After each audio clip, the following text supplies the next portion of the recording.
I think Lowell Lebermann is one of the 2 or 3 most amazing people I have ever known. Lowell was not a particularly big man, not particularly tall. He was a combination of a good old boy and a medieval prince, if you can imagine. Not particularly striking in any other way except that eye patch that he wore. The thing I remember most about him was his sense of humor. Funniest man on the planet. Oh my God, I can see for the first time. Congressman, that tie is very red. He could tell a story and spin a yarn as good as anybody I've ever heard. If you saw him across the room, you might think he was, Winston Churchill or somebody, right? Somebody very important who was maybe a little stuck up.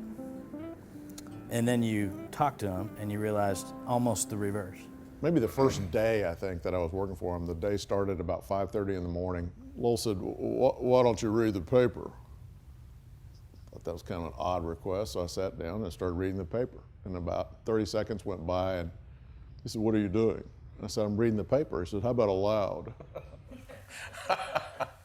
And I think about 6 months later, I finally figured out that he really couldn't see well. What Lowell did and who Lowell was would have been amazing had he been able to see. Lowell became blind at the age of 14 when a buckshot 22 went off in his face. For many, that would have been an impediment that was not surmountable. He became president of the student body at the University of Texas. He was on a number of committees. He was on the Austin City Council. Heavily involved with KUT radio. And Lowell ends up being mayor pro tem. And he was on the UT Board of Regents. And he was on the board of National Public Radio. He probably was on every single civic board in Austin. He said he was the only blind person who was ever chairman of the Arts Council. It's probably easier to figure out what he wasn't a part of. He was very involved in the renovation of the Paramount Theater. He helped start the University of Texas PAC. Plan 2 was one of his just passions. The development of Lake Austin, Lady Bird Lake. The LBJ School, the LBJ Library. You name a big project. He was everywhere.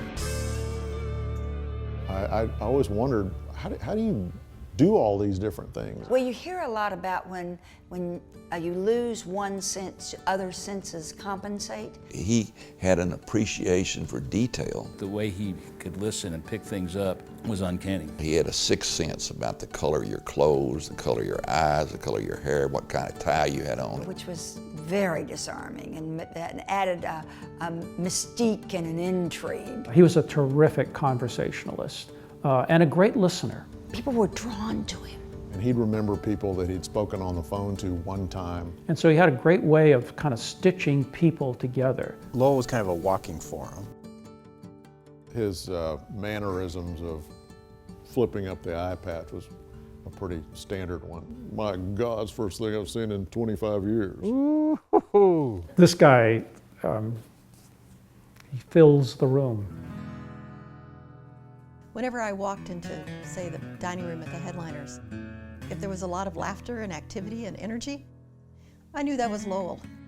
It was not who Lowell knew, it was who Lowell didn't know. He seemed to have friends in every corner of life. If he liked you and brought you into his world, it was a game changer. Yeah, it was a game changer. He could bring people together on these various subjects. Lowell was really committed to civil rights. He was interested in music. He was interested in arts. Transportation and regionalism. He didn't even bother bringing people together across the aisles. He just wasn't even aware of aisles. I miss him. There's not one memory. I've got so many memories. I've got an idea that how I felt about Lowell, you could multiply by tens and tens and tens of times. I think Lowell Lebermann was hundreds of people's best friend. The approach he took is failures walking out mad without an outcome. You don't network by attempting to network. You network by loving people. And then you automatically have a network. And I think that was his mastery. Lowell had a vision then, and we haven't yet realized that vision. Too often today, we all fall victim, myself included, into the dialogue about I. Lowell Lebermann was always interested in the dialogue about we. We want to make sure that no one forgets Lowell because he's an unforgettable character. If there were a forum in Lowell's spirit, it would be how economics and art could come together in relation to inequality. I think the forum is such a great testament to him. Lowell would probably appreciate the fact that there was a dialogue as opposed to a monologue. It's about ideas and people sharing ideas. There are so many challenges that we face now. I can remember him talking about road infrastructure and water and growth and regionalism and all this kind of stuff in the 90s.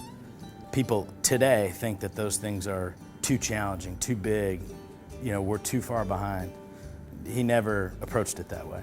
He would have just said, let's be bold, let's have a vision that's more about our grandkids and less about us. And it's not too challenging. And he would have meant it. This is the most stimulating place to live, maybe on the planet. And I cherish the fact that I'm a tiny but very active part of that community.